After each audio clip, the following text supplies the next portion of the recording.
ইংল্যান্ডের জনপ্রিয় franchise tournament the 100-এর নিলাম ঘিরে তৈরি হয়েছে নতুন বিতর্ক।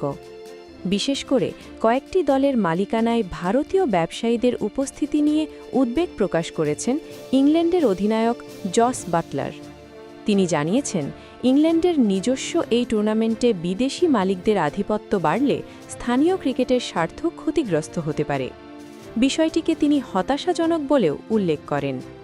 বিশ্লেষকদের মতে, ভারতীয় প্রিমিয়ার লিগের মতো বড় ফ্র্যাঞ্চাইজি কাঠামোর প্রভাব এখন বিশ্ব ক্রিকেটের অন্যান্য লিগেও পড়ছে, আর সেই কারণেই ইংল্যান্ডের এই ঐতিহ্যবাহী টুর্নামেন্টের ভবিষ্যৎ নিয়েও তৈরি হয়েছে নতুন প্রশ্ন।